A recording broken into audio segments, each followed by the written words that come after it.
वसुदेवसुतं देवं कंसचाणूरमर्दनं देवकी परमानन्दं कृष्णं वन्दे जगद्गुरुं।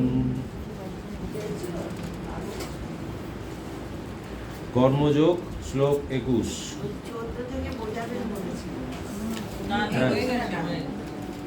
চ্যান্টিংটা হয়ে যাক।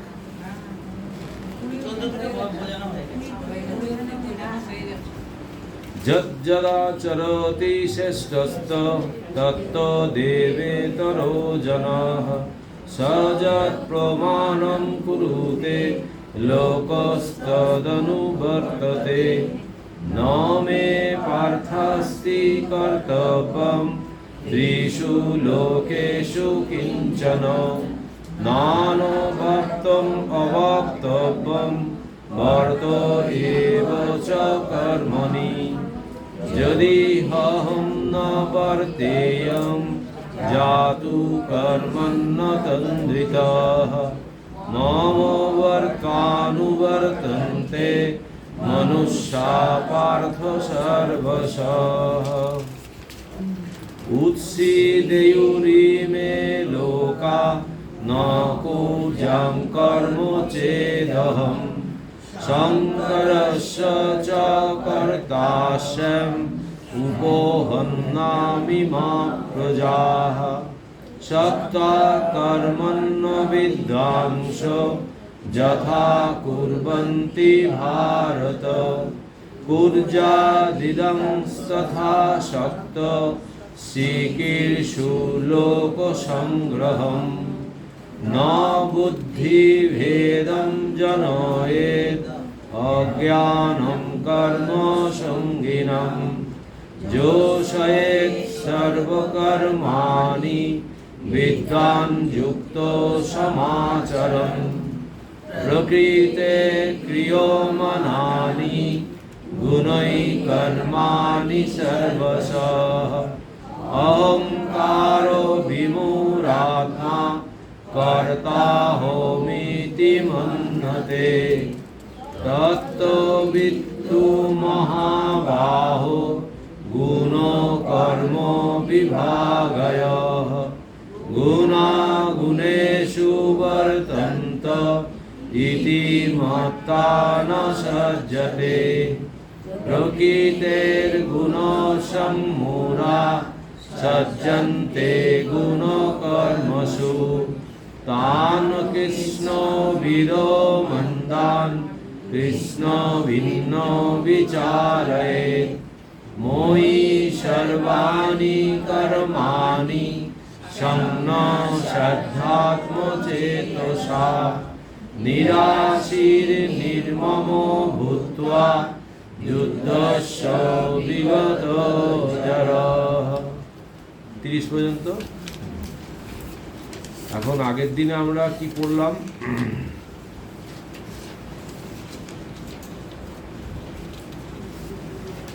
আগের দিনে দেখুন 19 নম্বর শ্লোকে ভগবান বলছেন যে তস্মাদ সক্ত সততম কার্যং কর্ম সমাচর অসক্ত হ্যাচরণ কর্ম পরমাপ্নতি পুরুষ। বলছেন যে তুমি অনাসক্তভাবে সদা নিজ কর্তব্যরূপ কর্মের অনুষ্ঠান করো। সেটা করলে কি হবে? নিষ্কামভাবে কর্ম করলে মানুষ নিশ্চয়ই মোক্ষ প্রাপ্ত হয়। এখন এই দুটো কথা এখানে এসেছিল, সেটা হচ্ছে একটা হচ্ছে অনাসক্ত আর একটা হচ্ছে নিষ্কাম। এই দুটো কথাই খুব কঠিন। তারপরে বলছে যে কর্ম নৈব হি সংসিদ্ধিম আস্থিতা জনকাদয় লোকসংগ্রহম এবাপি সম্পশ্যন কর্তু মহর্ষি। জনকাদি রাজর্ষিগণ নিষ্কাম কর্ম করেই মোক্ষ অবস্থা লাভ করেছিলেন। অতএব লোকসংগ্রহের জন্য তোমার কর্ম করা কর্তব্য। তাহলে আরেকটা কথা এলো, সেটা হচ্ছে লোক সংগ্রহ, মানে জনকল্যাণমূলক বা অনেক মানুষের যেখানে মঙ্গল হবে, কল্যাণ হবে, এই ধরনের কর্মের মধ্যে লিপ্ত থাকা। এখন আমরা কতটা বুঝি বা কতটা এইটাকে ব্যবহারিক জীবনে প্রয়োগ করতে পারি, এটাই হচ্ছে কথা। সাধারণভাবে যদি বুঝতে হয়, খুব একদম সাধারণভাবে যদি বুঝতে হয়, যে স্বামীজি বলছে নিঃস্বার্থ কর্মেই অধিক সুখ। এই যে অনাসক্ত হয়ে কর্ম করা, মানে কর্ম করব কিন্তু কর্মের মধ্যে আমি লিপ্ত হব না, অর্থাৎ ওই কর্মটা করে আমি করছি এই ভাবটা যেন আমার মধ্যে না আসে।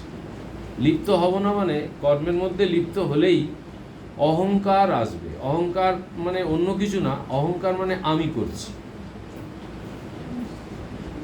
এইটা যখনই আসবে তখনই জানতে হবে যে আমি ওর মধ্যে লিপ্ত হয়ে যাচ্ছি, আসক্ত হয়ে যাচ্ছি। এই আসক্তি থেকেই এই অহংকারটা আসছে।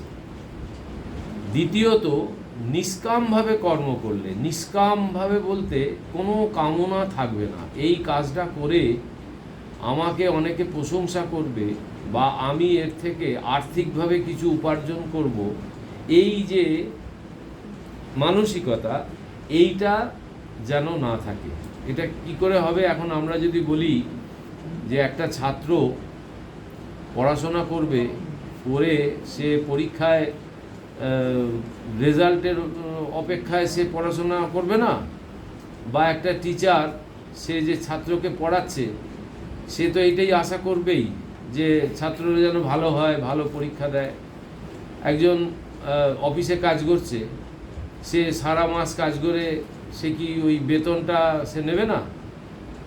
সবই করবে, কিন্তু লক্ষ্য যেন এইটা হয় যে ওইটা মানে আমাকে ওইটা পাওয়ার জন্যই আমাকে এটা করতে হবে। যখনই আমার ওই লক্ষ্যটার প্রতি যখনই আমার মনোভাবটা, যখনই আমার ওই দিকে বেশি করে চলে যাবে, তখনই কিন্তু আমি আসল কাজ থেকে সরে যাব। তখন ওই উপায়গুলো নিখুঁত হবে না। অর্থাৎ আমার ফলের দিকে তাকিয়ে আমি যদি কর্মটা করি, তখন কিন্তু ওই ফল আকাঙ্ক্ষাটাই আমার কর্মটা কর্তব্য কর্মে পরিণত হতে দেবে না। এইখানে এই জন্য বলছে যে তুমি অনাসক্তভাবে সদা নিজ কর্তব্যরূপ কর্মের অনুষ্ঠান করো। নিষ্কামভাবে কর্ম করলে মানুষ নিশ্চয়ই মোক্ষপ্রাপ্ত হয়। এইটা একটা বললো। আর একটা বললো যে জনক ঋষির কথা বললো, যে তারা নিষ্কাম কর্ম করেই বলছে যে এই অবস্থাটা প্রাপ্ত হয়েছিল। কি অবস্থা? নৈষ্কর্ম অবস্থা, মানে কর্ম করে কর্মের বাইরে যাওয়া, অকর্ম, কর্ম থেকে অকর্মের মধ্যে যাওয়া। আর সেটা হচ্ছে এই লোকসংগ্রহ। এই তিনটে জায়গা ভগবান এখানে দেখাচ্ছে। একটা অনাসক্ত হয়ে কর্ম করতে হবে, ওর মধ্যে লিপ্ত হলে চলবে না। দ্বিতীয় হচ্ছে ফলাকাঙ্ক্ষা ত্যাগ করতে হবে, নিষ্কামভাবে করতে হবে। আর তৃতীয় হচ্ছে লোক কল্যাণে আমাকে কিছু কর্তব্য করতে হবে। এরপর আজকে যেটা বলছি যে যদাচরতি শ্রেষ্ঠস্ত তত্ত্বদেবে তরজনা সযৎ প্রমাণং কুরুতে লোকস্তদনু বর্ততে। বলছে বিশিষ্ট ব্যক্তি যা যা আচরণ করেন জনসাধারণ তাই করে, তিনি যা প্রমাণ সিদ্ধ বা করণীয় বলে গ্রহণ করেন ইতর সাধারণও তারই অনুবর্তন করে। বিশিষ্ট ব্যক্তি বলতে সমাজে কি হয়, যারা একটু উচ্চ স্তরের ব্যক্তি, মানে আমাদের তো তিনটে ধাপ আছে, একটা হচ্ছে পশুত্ব, একটা হচ্ছে মনুষ্যত্ব, আর একটা হচ্ছে দেবত্ব। পশুর স্বভাব হচ্ছে কেড়ে খাওয়া, সে অপরের থেকে হরণ করে অপর থেকে কেড়ে নেয়, অপরকে ঠকিয়ে যে করে হোক নিজের স্বার্থসিদ্ধি করার জন্য সে সদা সচেষ্ট। এটা হচ্ছে এই মানুষেরই তিনটে ধাপ। এটা হচ্ছে একেবারে নিম্ন স্তরের ধাপ। অন্যের কি হলো না হলো আমার বোঝার দরকার নেই, আমারটা হলেই হলো। এটা হচ্ছে পশুত্ব। দ্বিতীয় স্তরে যখন সে উঠছে মনুষ্যত্ব, তখন সে অন্যের কথা চিন্তা করছে, যে ভাগ করে খায়। ওই প্রথম স্টেপটা হচ্ছে পশু কেড়ে খায়, দ্বিতীয় হচ্ছে মানুষ ভাগ করে খায়।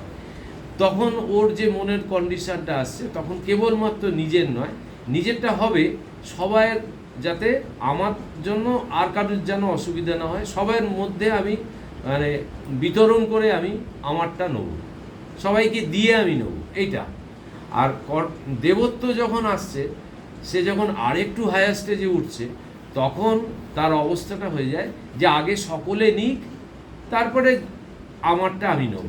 মানে ওই ভাগ করে খাওয়ার দলেও নেই, সবাই আগে হোক, তাতে যদি আমার না হয় না হবে। এইটা হচ্ছে দেবত্ব। এবার এইখানে যেটা ভগবান বলছে যে এই শ্রেষ্ঠ তত্ত্ব দেবেতর জন, এই দেবেতর জন এ বলছে এরা কারা, যে এরা হচ্ছে সমাজের বিশিষ্ট ব্যক্তি, সেই সব মানুষ যারা দেব প্রকৃতির।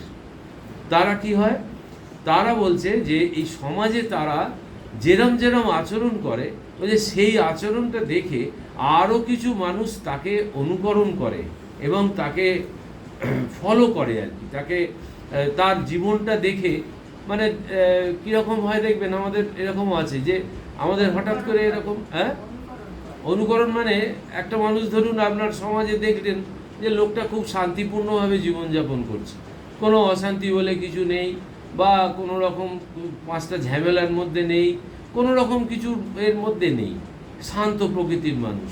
এবার তখন কি হয়, মানুষের নজরটা ওই দিকে যায় যে এই লোকটা যেরমভাবে জীবন ধারণ করছে, তাহলে আমিও যদি এরমভাবে করি তাহলে আমার জীবনটাও এরম আস্তে আস্তে পাল্টে যাবে।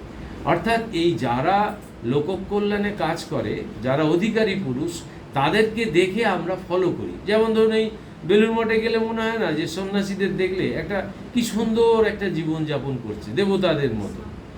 এই যে অবস্থাটা, এইটা দেখে কি আমাদের একটা কিছুক্ষণের জন্য আমাদের ভেতরে একটা চিন্তা আসে যে আমি তাহলে জীবনটা কি করছি, যে এত সুন্দর জীবনযাপন করছে, আমি তো সংসারে আছি ঠিক কথা, কিন্তু আমি তো এরকম জীবনযাপন করতে পারি চেষ্টা করলে।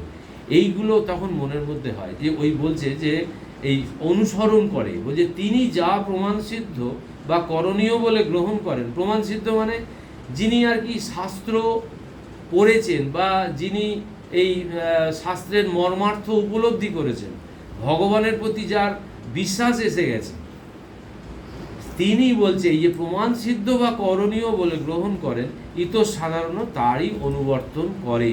তারা যা যা যেরকমভাবে জীবনটাকে নিয়ে যায়, ঠিক সেই রকম কিছু মানুষ তাদেরকে ফলো করে, অনুসরণ করে। তারপর বলছে নমে পার্থাস্তি কর্তব্যং ত্রিষু লোকেষু কিঞ্চন নানবাপ্তম অবাপ্তব্যং বর্ত এবচ কর্মণি। বলছে হে পার্থ, স্বর্গমর্তাদি এই ত্রিলোকের মধ্যে আমার কিছু করণীয় নেই, আমার কিছু করণীয় নেই, এবং আমার অপ্রাপ্ত বা প্রাপ্তব্যও কিছুই নেই, কারণ আমি পূর্ণ ভগবান। তথাপি আমি ত্রিভুবনের কল্যাণের জন্য সর্বদা কর্মানুষ্ঠানে ব্যাপৃত আছি। অর্থাৎ আমি তো স্বরূপে লীন হয়ে আত্মানন্দে বিভোর থাকতে পারি, কিন্তু তা না করে জনগণকে কর্মে নিয়োজিত রাখার জন্য নিজেও অক্লান্ত কর্ম করছি। এই যে স্বামীজি এই স্বামী শিশু সংবাদে কিছুদিন আগে বললো না যে মন করলে, আমি শিষ্যকে বলছি, মন করলে আমি তো পাহাড়ে এতে গিরিগুহায় বসে ধ্যানেই মুদ হয়ে থাকতে পারতাম, আমার কি দরকার ছিল তোদের মধ্যে এসে এইসব কাজ করা। এই হচ্ছে অধিকারী পুরুষ, যে এরা মানে চুপ করে থাকতে পারে না, কারণ কি এরা কিছু নিদর্শন রেখে যায়, মানুষ সেইগুলোকে ফলো করে। তো ভগবান ওই জন্য বলছে যে আমি তো পূর্ণ, আমার তো পূর্ণ মানে কি, যার কোনো অভাব নেই। আমরা তো অভাবের তাড়নায় পড়ে কর্ম করি, কিন্তু ভগবান যে কর্মটা করে তার তো কোনো অভাব নেই। বলছে আমি পূর্ণ, আমার কোনো এই ত্রিজগতে আমার কোনো মানে পাওয়ারও কিছু নেই, আর দেহেও কিছু নেই, প্রাপ্তব্য অপ্রাপ্ত কিছু বাকিও নেই, আর কিছু পাওয়ারও নেই। তো আমি পূর্ণ, তো আমার কর্ম করার কি দরকার, আমার করণীয় বলে কিছু নেই। কিন্তু বলছে আমি এই ত্রিভুবনের কল্যাণের জন্য সর্বদা কর্মানুষ্ঠানে ব্যাপৃত আছি। এইখানে দেখুন একটা কথা এখান থেকে পরিষ্কার বোঝা যায় যে ভগবান বলছে যে আমার মানে আমি কোনো কর্ম করি না। প্রথম বলছে যে ত্রিলোকের মধ্যে আমার কিছু করণীয় নেই, মানে আমার কোনো কিছুই করার নেই। তার মানে এইখান থেকে পরিষ্কারভাবে এটা আমরা বুঝতে পারি যে আমরা এই যে কর্মটা করি এবং কর্ম করে তার যে ফল ভোগ করি, তারপরে আবার একটা মানে কি হয়, প্রথমে এখন কোনটা আগে কোনটা পরে এটা সমাধান করা যায় না, কার্য আর কারণ এই দুটো এক সূত্রে গাঁথা আছে। কার্য হলেই কারণ তৈরি হবে, আবার কারণ থাকলেই কার্য হবে। এইভাবে আমরা অনবরত কর্মের জালে আমরা জড়াচ্ছি, অনবরত জড়িয়ে জড়িয়ে জড়িয়ে নিজেদেরকেই আবার একসময় খুলতে হবে। কিন্তু এইখান থেকে পরিষ্কার বোঝা যাচ্ছে যে ভগবানের করণীয় নেই, নিজে বলছে, তার মানে হচ্ছে আমরা যে কর্মফল ভোগ করি সেটা ভগবান দেয় না, সেটা আমরা আমাদের কর্মের ফল ভোগ করি। এখান থেকে পরিষ্কার এটা। আর এইখানে আরেকটা কথা ভগবান যেটা জোর দিয়ে বলছেন যে আমি তো স্বরূপে লীন হয়ে আত্মানন্দে বিভোর থাকতে পারি, মানে আমি তো স্বরূপ চিন্তা করে আমি কিছু না করলেও আমি থাকতে পারবো, কিন্তু তা না করে জনগণকে কর্মে নিয়োজিত রাখার জন্য নিজেও অক্লান্ত কর্ম করছি। মানে যে মুহূর্তে ভগবান কর্ম থেকে বিরত হবে সেই মুহূর্তে আমরা সবাই মৃতবৎ হয়ে যাব, কারণ উনিই তো আমাদের ভেতর থেকে কর্মটা করছেন। এইটা দ্বৈতভূমি, এই জন্যই এই কথা বলছে যে উনিই তো আমাদের স্বরূপ, উনিই তো আমাদের আত্মা, উনি আমাদের ভেতর থেকে কর্মের প্রেরণা যোগাচ্ছে। এই কর্মের প্রেরণা আসছে তো ওইখান থেকে, কিন্তু এবার কি কর্ম করছি সেইটা আমার সংস্কার অনুযায়ী হচ্ছে। আমি যেরম যেরম চিন্তা করব সেরম সেরম আমার চরিত্র তৈরি হবে, আর সেই চরিত্র অনুযায়ী আমার কর্ম হবে। এটা পুরো বিজ্ঞান, এখানে কোনো রকম কিছু ফাঁক ফোঁক বলে কিছু নেই। এইটা ভগবান বলে দিলেন যে আমার কোনো কর্তব্য কর্ম করণীয় কিচ্ছু নেই, আমি পূর্ণ, আমার কোনো অভাব বোধ নেই, কিন্তু আমাকে কর্ম করতে হয়। কর্ম করতে হয় কেন না, এই সকলকে কর্মে নিয়োজিত রাখার জন্য আমাকে কর্ম করতে হয়। তারপরে 23, যদি অহং ন বর্তেয়ং জাতু কর্মণ্যতন্দ্রিত মম বর্তানুবর্তন্তে মনুষ্যা পার্থ সর্বস্ব। হে পার্থ, আমি যদি অনলসভাবে কর্ম না করি তবে মানবগণ সর্বতভাবে আমারই জীবন অনুসরণ করবে, কেউই কাজকর্ম কিছুই করবে না, অলসভাবে জীবন কাটাবে। আমি যেটা আগে বললাম সেটা হচ্ছে যে মানে ভগবান তো ভগবান যখন এই গীতামুখে নিজের কথা বলছে তখন তো তিনি একজন আকার অবয়ব বিশিষ্ট মানুষ যুদ্ধক্ষেত্রে দাঁড়িয়ে অর্জুনকে বলছে। আর আমি যেটা বললাম সেটা হচ্ছে তিনি নেই, তাকে আমরা দেখতে পাচ্ছি না, কিন্তু তিনি সর্বত্র আছেন। তিনি আছেন বলেই আমরা কর্মে প্রবৃত্ত হচ্ছি, কর্মের প্রেরণা পাচ্ছি। আর এখানে তিনি সশরীরে অর্জুনকে বলছেন এই কথা যে হে পার্থ, আমি যদি অনলসভাবে কর্ম না করি তবে মানবগণ সর্বতভাবে আমারই জীবন অনুসরণ করবে, কেউই কাজকর্ম কিছুই করবে না, অলসভাবে জীবন কাটাবে। তাহলে এই ভগবান তো এখানে দেখাচ্ছে, এখানে এই জায়গাটার কিন্তু খুব জটিল, মানে বোঝার আর কি। এইখানে তো ভগবান দেখাচ্ছে, কি দেখালো বলুন তো? অর্জুন, ওই দৃশ্যটা মনে করুন একবার, অর্জুনকে আর দুর্যোধনকে দুজনকেই ডাকলো, ভগবান শুয়ে আছে, ডাকলো, একজন গেল মাথার গোড়ায়, একজন গেল পায়ের গোড়ায়। এবার তার রেজাল্টটা কি হলো? ভগবান এত মানে যে অর্জুন সৎ সংস্কার বিশিষ্ট মানুষ, অর্জুন সবসময় ভগবানের সঙ্গে হচ্ছে, আর এ তো মাথার ঘোড়ায় ভেতরে দেখছেই না। কিন্তু ও এত বোকা, ও ভাবলো ভগবানের সব যা কিছু আছে সব যদি আমি পেয়ে যাই তাহলে আমি জিতবই, কারণ ওর এই যে মানে ডাহা হারের যুদ্ধ, এটা এরা পাণ্ডবেরা কখনোই এই যুদ্ধ জিততে পারে না, কারণ 18 অক্ষৌ সেনা ভগবান ওদের টোটালটাই ওকে দিয়ে দিল, কৌরবদের দিয়ে দিল। তো তাহলে এত সেনা নিয়ে এত কিছু করে, আর বড় বড় সব বীর ওখানে,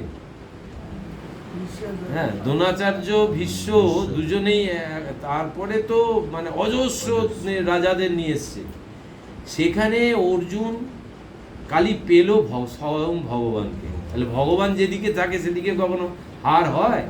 তো এইটাই এখানে কুরুক্ষেত্রের যুদ্ধে এইটা দেখিয়েছে যে ভগবানকে ধরে জীবন কাটালে তার কোনো ভয় নেই। এটা একটা আক্ষরিক অর্থ। এইখানে বলছে যে আমি যদি কর্ম না করি তাহলে কি হবে? তাহলে আমাকে তো অনুসরণ করতে যাবে, আর করতে গিয়ে কি হবে, সবাই অলস হয়ে যাবে, অলসভাবে জীবন কাটাবে।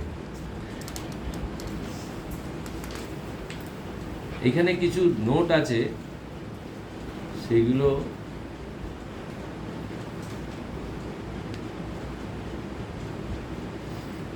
অবতার পুরুষগণ মানবদেহে অবস্থানকালে তাদের জন্ম থেকে মহাপরিনির্বাণ পর্যন্ত যা কিছু কাজ করেন সবই জীব কল্যাণের জন্য, এবং তারা অক্লান্ত কর্মা, তাদের সাধন, ভজন, ত্যাগ, তপস্যা, ধর্মাচরণ, এমনকি দুষ্টের দমনের জন্য যে যুদ্ধ বিগ্রহ হয়ে থাকে, সেসব কিছুর প্রচেষ্টার পেছনেও থাকে একমাত্র জীব কল্যাণ ইচ্ছা।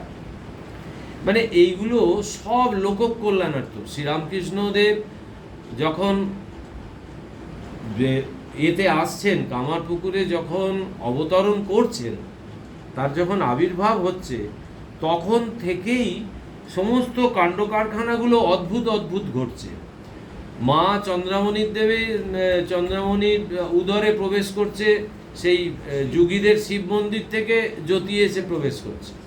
তারপরে ঠাকুরের জন্ম হচ্ছে ঢেকিছালে, জন্ম হবার পরেই তিনি ছাই মাখা ভস্ম মাখা হয়ে গেলেন। এগুলো সব তো অলৌকিক, এগুলো তো সাধারণ নয়। কিন্তু সে 12টা বছর কঠোর সাধনা করে দেখালো, না হলে আমরা করবো না তো, তাই না? তিনি যদি ওইরকমই দেখিয়ে দেবেন, তাহলে তো আমরা বলবো কি, যে ওটা ভগবানের পক্ষে সম্ভব, আমাদের পক্ষে সম্ভব। কিন্তু যেহেতু মানুষ হয়ে উনি দেখালেন যে মানুষই করতে পারে, এবং পরবর্তীকালে তার সন্তানেরা 16 জন সন্তান, এবং এই বিশেষ করে গৌরীমা যা তপস্যা দেখিয়েছে, তো এই ধরনের তপস্যা করা যায়, এইটা দেখানোর জন্য, মানে ভগবান আসেন, এসে একটা নজির স্থাপন করে যান, যে দেখো এইভাবে তুমি করো, তুমিও পাবে। এইটাই, এই জন্যে বলছে যে আমি যদি কাজ না করি, মানে আমার যদি এইটা না হয়, আর ভগবানের সমস্ত কাজকর্মকে বলে লীলা, তাদের সব কর্মই ভক্তিশাস্ত্র বলেছেন লীলা, যদিও তারা সাধারণ মানবের মতো ব্যবহার করেন, এবং রোগ শোক, হাসি কান্না, বিবাহ, বিরহ, বিচ্ছেদ এসব কিছুর সঙ্গে জড়িত থাকে বলে মনে হয়, কিন্তু সর্বাবস্থাতেই তাদের ঐশ্বরিক ভাব অব্যাহত থাকে। তারা যে স্বয়ং ঈশ্বর, এই বুদ্ধিতে প্রতিষ্ঠিত থেকেই তারা লৌকিক ব্যবহারাদি করেন। এটি হলো তাদের জীবনের সর্বশ্রেষ্ঠ মাধুর্য। তাদের লৌকিক অলৌকিক সবই কর্ম দ্বারাই লোককল্যাণ সাধিত হয়। এই যে কাশীপুর উদ্যান বাটিতে ঠাকুর গলরোগে আক্রান্ত, খেতে পারছে না, এমন কষ্ট, এত কষ্ট হচ্ছে, তুরিয়ানন্দ বলছে আমি তো দেখছি আপনি দিব্যি আছেন। তখন ঠাকুর উত্তরটা কি দিচ্ছে, বলছে শালা ধরে ফেলেছে রে। এই যে ভগবান এসে এই অভিনয়টা করছে, এটা সবাই ধরতে পারে না, যারা অধিকারী তারা বুঝতে পারে। আমরা দেখছি কি কষ্ট, কিন্তু ঠাকুর সমস্তটা এইভাবে দেখাচ্ছে। আরও কত নজির, সাধারণভাবে রাস্তা দিয়ে যাচ্ছে, ওই দিয়ে ওই যে সিঁদুরপটির ওইখানে, এখন চিতপুর ফিরতুর ওই অঞ্চলে আর কি, ওই অঞ্চলে একটা মসজিদ আছে, ওই তখন আর কি মসজিদটা এখন বড় হয়ে গেছে। তো সেই মসজিদে একজন নামাজের শেষে ওই সবাই চলে গেছে, সে একা আর কি আল্লাহর কাছে আর কি খুব কাঁদছে আর প্রার্থনা করছে, আর তার চোখ দিয়ে জল গড়াচ্ছে। আর ঠাকুর সেই সময় ঘোড়ার গাড়ি করে ওইখান দিয়ে যাচ্ছে। ঠাকুর ঘোড়া গাড়ি থামিয়ে ছুটতে গিয়ে মসজিদে গেছে, ও আল্লাহকে ডাকছে, মানে আল্লাহকে দেখবার জন্য আকুলি বিকুলি করছে। ঠাকুর নিজে, সেই ভগবান স্বয়ং তাকে গিয়ে জড়িয়ে ধরছে। তাহলে এইগুলো সবই তো এবার তার পরক্ষণেই কিন্তু আবার ভুলিয়ে দিচ্ছে মানুষকে। মা তো ঘন ঘন বলে ফেলছে, হ্যাঁ, কিন্তু ভুলিয়ে দিচ্ছে। এইটা ভগবানকে নজিরের জন্য করতে হয়। তারপরে বলছে উৎসি দেয়ুরিমে লোকা নকুর্জং কর্মচেদহম শঙ্করস্য চকর্তা শ্যাম উপহন্ন মিমা প্রজা। বলছেন যে যদি আমি কর্মে লিপ্ত না থাকি, তো কর্মের অভাবে এই সকল লোক উৎসন্ন যাবে। ফলে আমি বর্ণসংকরাদি সামাজিক বিপর্যয়ের হেতু হব, এবং তার ফলস্বরূপ প্রজাগণের বিনাশের কারণ হব। বলছে এত বড় কথা, বলছে যে এই যে গঠনমূলক যে কর্ম, এই কর্মের অভাবে বলছে এই সকল লোক উৎসন্নে যাবে। মানে কি, কর্মই আমাদেরকে চালিত করছে, ধরে রাখছে, বেঁধে রাখছে, কর্মই সব কিছু। তো বলছে যে ফলে আমি বর্ণ সংকরাদি সামাজিক বিপর্যয়ের হেতু হব এবং তার ফলস্বরূপ প্রজাগণের বিনাশের কারণ হব। বর্ণ সংকরাদি মানে এই যে আমাদের যে জাতি বিভাগ আছে, এই যে ব্রাহ্মণ, ক্ষত্রিয়, বৈশ্য, শূদ্র, এবং আমাদের একটা এই যে বিবাহের একটা প্রথা আছে, যে এই পারস্পরিক যে এটা, এবার সেইটা থেকে বলছে এই বর্ণ সংকরের হবে, যেটার ফলে কি হয়, সমাজ ধ্বংসের পথে যায় আস্তে আস্তে। তো সেইটা বলছে সেটার কারণ হব। এই রামচন্দ্রের জীবনে একটা ঘটনা কিছুটা এর সঙ্গে মেলে। এই যে যখন ওই রামচন্দ্র সীতা দেবীকে নিয়ে যখন এতে এলেন, অযোধ্যায় ফিরে এলেন, তারপরে একদিন এরকম দেখছেন যে বহু প্রজা খুব গরিব, কষ্ট, খেতে পায় না, এরকম বহু মানুষ, প্রজাদের অবস্থা দেখে তখন রামচন্দ্রকে সীতা দেবী বলছে যে এরকম, যে এদের কি কষ্ট লাঘব করা যায় না, এদেরকে কি সবাইকার মতো সমান করে দেওয়া যায় না? বলছে হ্যাঁ যায়। হ্যাঁ, তো যে সবাই বলছেন হ্যাঁ, না কিন্তু করে দিয়েছিল, তারপরে দেখলো যে কেউ মিস্ত্রি পাচ্ছে না, এ পাচ্ছে না, মানে এই যে বৈষম্যটা, এই যে সমাজের ভাগ ভাগ আছে, হ্যাঁ সব কিছুরই দরকার। তো যেই এটা সবাইকে সমান করে দিল, সঙ্গে সঙ্গে দেখা গেল যে একটা অরাজকতা সৃষ্টি হয়েছে। তো এইটা করা যাবে না। তারপরে আবার আগের অবস্থায় ফিরিয়ে দিয়েছিল, সীতা দেবীকে দেখানোর জন্য ওটা নজির হিসেবে করেছিল। তারপরে 25, সপ্তা কর্মণ্য বিদ্বাংস যথা কুর্বন্তি ভারত ঊর্জা দিদাংশ তথা শক্ত চিকিৎসু লোক সংগ্রহম। আবার সেই লোক সংগ্রহম, হে অর্জুন, অজ্ঞানীগণ আসক্তিবশত যেরূপ কর্ম করে থাকে, জ্ঞানীগণ অনাসক্ত চিত্তে লোকপালনার্থ তেমনি কর্ম করবেন।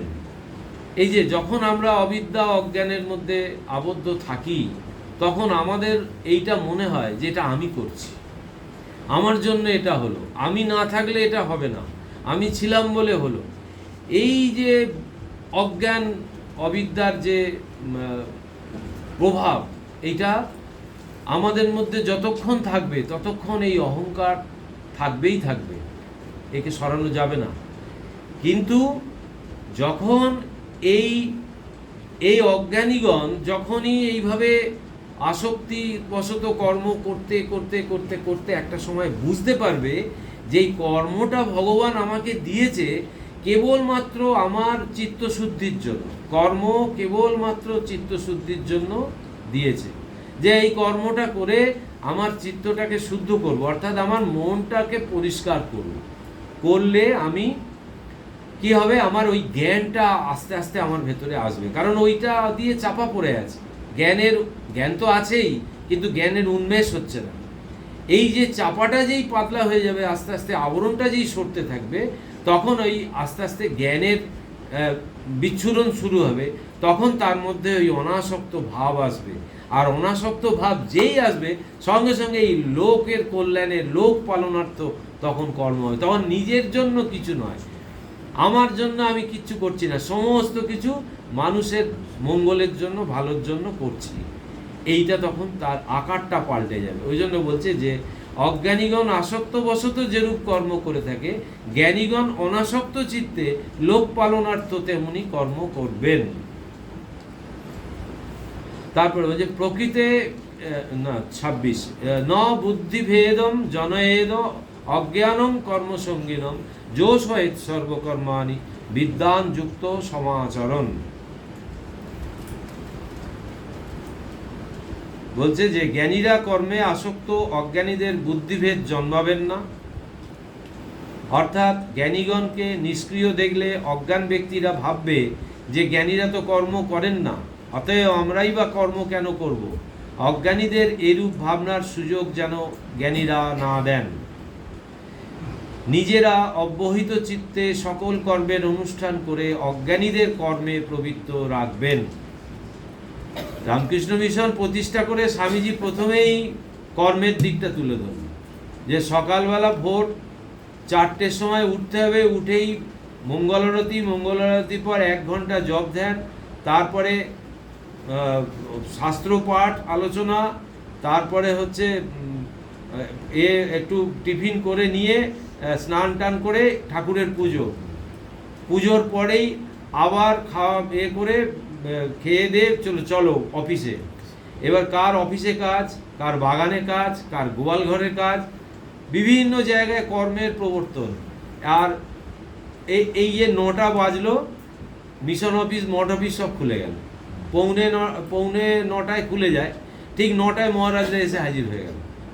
এইবার এরা সাধু হয়ে, এদের কর্মের কি দরকার? এরা টাকা পয়সাও পায় না, নেয়ও না, খালি প্রণামীটুকু আবার লোককে দিয়ে দেয়। তাহলে এরা যদি কর্ম না করতো তাহলে আমরা কি বলতাম? যে এরকম হয়ে যাওয়াই ভালো, তাহলে তো কাজ করতে হবে না, তাহলে কাজটা ছোট হয়ে যেত। কর্মটা আমাদের দৃষ্টিভঙ্গিতে ওটা একটা মানে খারাপ জিনিসে পরিণত। কিন্তু কর্মটা যে এত মহৎ, এইটাকে বোঝানোর জন্য বলছে যে জ্ঞানীরা কর্মে আসক্ত, অজ্ঞানীদের বুদ্ধিভেদ জন্মাবেন না। মানে এইটা থেকে যেন অজ্ঞানীরা যেন ভুল না বোঝে। কি ভুল বুঝবে? যে অর্থাৎ জ্ঞানীগণকে নিষ্ক্রিয় দেখলে অজ্ঞান ব্যক্তিরা ভাববে যে জ্ঞানীরা তো কর্ম করেন না, অতএব আমরাই বা কেন কর্ম করব। অজ্ঞানীদের এরূপ ভাবনার সুযোগ যেন জ্ঞানীরা না দেন। নিজেরা অবহিত চিত্তে সকল কর্মের অনুষ্ঠান করে অজ্ঞানীদের কর্মে প্রবৃত্ত রাখবেন। মানে এই কর্ম ছাড়া থাকতে বারণ করছে। কর্ম করতে হবে অনাসক্ত হবে, নিষ্কামভাবে, এইটাই হচ্ছে টার্গেট। তারপরে 27, প্রকৃতে ক্রিয়মানানি গুণই কর্মাণি সর্বশ অহংকার ও বিমূঢ়াত্মা কর্তাহমিতি মন্যতে। এটা ভেরি ভেরি ইম্পর্টেন্ট একটা শ্লোক। এইটা মানে এইটাই মানে সব কিছু এর মধ্যেই ঢুকিয়ে দিয়েছে একদম। বলছে যে বস্তুত প্রকৃতির গুণত্রয় দেহ ও ইন্দ্রিয়াদি দ্বারা, কোন গুণত্রয়? সত্য রজতম।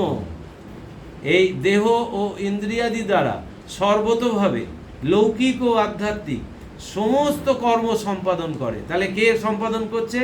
আমার ভেতরের এই 3টে সত্য, রজ আর তম, এইতে 3টে যে গুণ আছে, এই গুণটা দেহ আর ইন্দ্রিয়। দেহটা দেখতে পাচ্ছি, ইন্দ্রিয় তো দেখতে পাই না। ওই আমাদের 5টা জ্ঞানেন্দ্রিয়, 5টা কর্মেন্দ্রিয় আছে। তো ওই দেহ আর ইন্দ্রিয় দিয়ে বলছে লৌকিক আর আধ্যাত্মিক, এই সাধারণভাবে মানে চলাফেরা করার জন্য, নিজের জীবিকা উপার্জনের জন্য যে লৌকিক কর্মটা আমরা করি, আর উচ্চ অবস্থা লাভের জন্য যে আরেকটা যে কর্ম করি আধ্যাত্মিক, বলছে সমস্ত কর্ম সম্পাদন করে কারা? মানে ওই 3টে গুণ প্রকৃতির, যেটা আমারই আরেকটা অংশ, মানে অংশও বলা যাবে না, দিকও বলা যাবে না, বলে বোঝানো যাবে না, যে আমারই প্রকৃতি, মানে আমি আত্মা, আবার আমারই একটা প্রকৃতি আছে, সেই প্রকৃতিটাই কর্মটা করছে। বোঝা যাচ্ছে? আত্মা আমি, যে আমি স্থির, আমি কোনো কাজ করি না, কিন্তু আমার প্রকৃতি কাজ করে। আর এই প্রকৃতির অন্তর্ভুক্ত হচ্ছে ওই 3টে গুণ। ওই 3টে গুণ দ্বারা কর্মটা হয়। বলছে অহংকারে বিমূর্ছিত ব্যক্তি মনে করে যে আমি কর্তা, অর্থাৎ আমি সব কিছু করছি। এইটা মাথায় রাখতে হবে যে প্রকৃতির এই যে 3টে গুণ, আমার যে প্রকৃতি, সেই প্রকৃতির যে 3টে গুণ সত্য, রজ, তম, এইটা দেহ আর ইন্দ্রিয়গুলোকে কাজে লাগিয়ে বলছে সমস্ত রকম কর্মটা করছে। অথচ অহংকারে বিমূর্ছিত ব্যক্তি, যে অহংকারী, যে সবসময় ভাবছে আমি কর্তা, অর্থাৎ আমি সব কিছু করছি, এই কর্তা ভাবটা সব সময় অহংকার থাকলেই এই বিমূর্ছিত, মানে বিমূঢ় হয়ে যাবে, মানে ঠিকটাকে ভুল বুঝবে, ভুলটাকে ঠিক বুঝবে, এই রকম যার অবস্থা, সে এই রকমভাবে এই টোটাল ব্যাপারটাকে ভাবছে। কিন্তু আক্ষরিকভাবে ভাবতে হবে যে আমি কিছুই করছি না। তারপরে তত্ত্ববিত্তু মহাবাহ গুণকর্ম বিভাগয় গুণাগুণেষু বর্তন্ত ইতিমত্তা ন সজ্জতে। কিন্তু হে মহাবাহ, যিনি সত্য রজস তম গুণ ও মন বুদ্ধি ইন্দ্রিয়াদি ও তাদের পৃথক পৃথক কর্মবিভাগ তত্ত্ব জেনেছেন, তিনি ইন্দ্রিয়াদি তত্ত্বৎ বিষয়ে প্রবৃত্ত হয়ে আছে, তা জেনে কর্মে কখনো আসক্ত হন না এবং কর্তৃত্বাভিমানও করেন না। এটাই হচ্ছে রহস্য। বলছে যে যিনি সত্য রজস তম গুণ ও মন বুদ্ধি ইন্দ্রিয়াদি ও তাদের পৃথক পৃথক কর্মবিভাগ তত্ত্ব জেনেছেন, মানে কি? মানে সত্যগুণ বাড়লে আমার কি হতে পারে, রজগুণ বাড়লে কি হতে পারে, তমগুণ বাড়লে কি হতে পারে, কীরকম তার প্রকৃতি, এইগুলো, এই যে কর্মের এই যে বিভাগ, এই বিভাগগুলো যে বুঝেছে, এই তত্ত্বটাকে যে বুঝতে পেরেছে, সেই ব্যক্তি কি করে? তিনি ইন্দ্রিয়াদি তত্ত্বৎ বিষয়ে প্রবৃত্ত হয়ে আছে। মানে আমার যে পঞ্চ জ্ঞানেন্দ্রিয় আর পঞ্চ কর্মেন্দ্রিয়, এই পঞ্চ জ্ঞানেন্দ্রিয় করছে কি? বাইরে থেকে রূপ রস গন্ধ শব্দ স্পর্শ পাঁচটা বিষয়কে আহরণ করছে, করে সে মস্তিষ্কে দিচ্ছে, দিয়ে মস্তিষ্ক আবার ওই কর্ম ইন্দ্রিয়গুলোকে, এই জ্ঞানেন্দ্রিয় নিয়ে এলো, নিয়ে এসে আবার ওই এতে পাঠিয়ে দিল, মস্তিষ্কে দিয়ে দিল, সেই বুদ্ধি ওখান থেকে ডিটেক্ট করলো কি করা উচিত, সেই অনুযায়ী কর্মেন্দ্রিয় কর্মে আসক্ত হচ্ছে, কর্মে প্রবৃত্ত হচ্ছে। এইটা যে বুঝে গেছে, বলছে এই তিনি ইন্দ্রিয়াদি তত্ত্বৎ বিষয়ে প্রবৃত্ত হয়ে আছে, তা জেনে কর্মে কখনো আসক্ত হন না এবং কর্তৃত্বাভিমানও করেন না। অর্থাৎ তিনি এই বাইরের যে এই যে বিষয় থেকে আমরা যে এইগুলো আহরণ করছি, সেটা সে নির্বিকার চিত্তে গ্রহণ করছে। বুঝতে পারছেন কত কঠিন ব্যাপার? সে জানে যে এইগুলো কিন্তু আমাকে আমার জায়গা থেকে সরিয়ে দেবে, বিক্ষেপ আনবে, তো সে ওইটাতে অনাসক্ত, নির্বিকার, যা দেখছে দেখছে, যা শুনছে শুনছে, সে নিজের এতে নিজে বিভোর হয়ে আছে। এই রকম অবস্থা লাভ হলে তবে ওই জায়গায় পৌঁছানো যাবে। এই কর্তৃত্বাভিমান করে না, আসক্ত হয় না। আর প্রকৃতির গুণসঙ্গুরা সজ্জন্তে গুণকর্মসু তান কৃষ্ণ বিদমন্দন কৃষ্ণভিন্ন বিচালয়ের। বলছে 29, যারা প্রকৃতির গুণের দ্বারা বিমোহিত চিত্ত, তারা দেহেন্দ্রিয়াদির কর্মে আসক্ত হন। অর্থাৎ আমি কর্ম করছি এবং এর ফল ভোগও আমি করব, এইরূপ মনে করে কর্মে বিশেষভাবে আসক্ত হন। জ্ঞানীগণ এই মন্দবুদ্ধি ব্যক্তিদের কর্ম হতে বিচলিত করবেন না, অর্থাৎ তাদের কর্ম ত্যাগের উপদেশ যেন না দেন, কারণ ওইরূপ উপদেশের ফলে কতকগুলি নিষ্কর্মা লোকের সৃষ্টি হবে, যারা সমাজকে বিব্রত করবে। দেখেছেন? মানে তাকে ওই কর্ম থেকে যাতে সরে না আসে, যে বিমোহিত চিত্ত তারা দেহেন্দ্রিয়াদির কর্মে আসক্ত হন। মানে এক শ্রেণীর মানুষ কি করছে, এক শ্রেণীর বলবো কেন, বেশিরভাগটাই, মানে বোধহয় 90% মানুষ এইটাই করছে, যে আমি কর্ম করছি, এর ফল আমি ভোগ করব, তোমার কি আছে? আমি খারাপ করি ভালো করি যাই করি না কেন, আমি কর্ম করব, আমি তার ফল ভোগ করব, তুমি তো ফল ভোগ করবে না। তাদেরকে বলছে ওই অবস্থা থেকে নিরস্ত করতে বারণ করছে জ্ঞানীদের। বলছে জ্ঞানীগণ এই মন্দবুদ্ধি ব্যক্তিদের কর্ম হতে বিচলিত করবেন না, অর্থাৎ তাদের কর্মত্যাগের উপদেশ যেন না দেন, কারণ ওইরূপ উপদেশের ফলে কতকগুলি নিষ্কর্মা লোকের সৃষ্টি হবে। কর্মত্যাগ হলেই নিষ্কর্মা হয়ে যাবে। তো তাকে যদি ওইটা বোঝাও যে কর্মত্যাগ, তুমি এইসব কর্ম করো না, খুব বিপদ হবে, এ হবে তা হবে, তাহলে সে তো সব ছেড়ে দেবে যদি এটা হয়।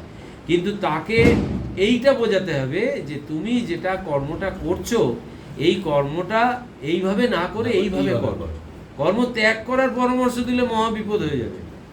তো সেই জন্য বলছে যে ওই ধরনের মানুষ যারা ওইভাবে করছে করুক, কারণ ওইরূপ উপদেশ ফলে তাদের কতগুলি নিষ্কর্মা লোকের সৃষ্টি হবে, যারা সমাজকে বিব্রত করবে।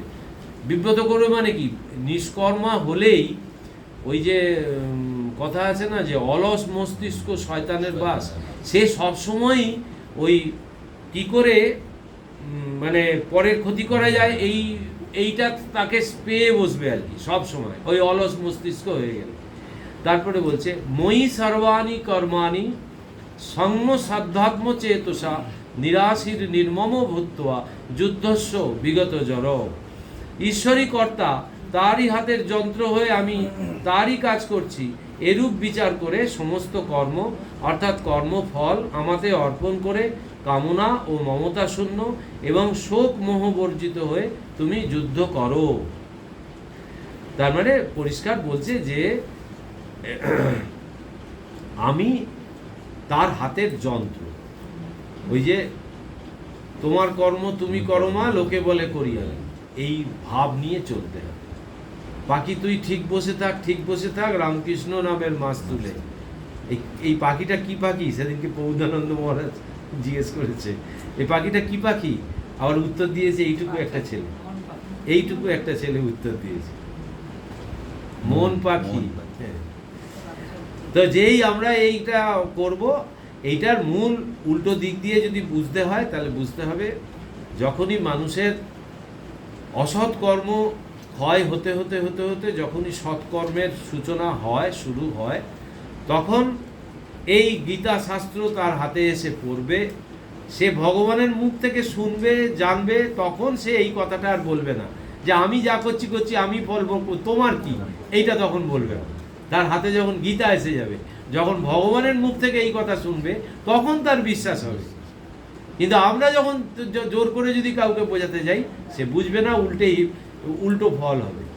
তো এই লাস্ট কথা ভগবানের, যে ঈশ্বরই কর্তা, তার হাতের যন্ত্র হয়ে আমি তারই কাজ করছি, এইরূপ বিচার করে সমস্ত কর্ম অর্থাৎ কর্মফল আমাতে অর্পণ করে কামনা ও মমতা শূন্য ও শোক মোহ বর্জিত হয়ে তুমি যুদ্ধ করো। আচ্ছা, এই যে এইরূপ বিচার করে সমস্ত কর্মটা করলাম, সমস্ত কর্ম করতে গিয়েও তো এখানে আবার কিছু সৎকর্ম হবে, কিছু অসৎকর্ম, কারণ কর্ম কখনোই একমুখী নয়। কর্ম করলেই কিছু ভালো হবে, কিছু খারাপ হবে। তো এইবারে আমরা এইসব করে এই লাস্টে ভগবান দেখুন দেখিয়ে দিচ্ছে, বলছে সমস্ত কর্মফলটা আমাদের অর্পণ করো। এইখান থেকেই আমাদের হচ্ছে বাঁচবার রাস্তা, যে তুমি যতটুকু শুভ করলে, যেটুকু অসৎ হলো সেটা তুমি আমাকে দিয়ে দাও, শ্রীরামকৃষ্ণ অর্পণমস্তু।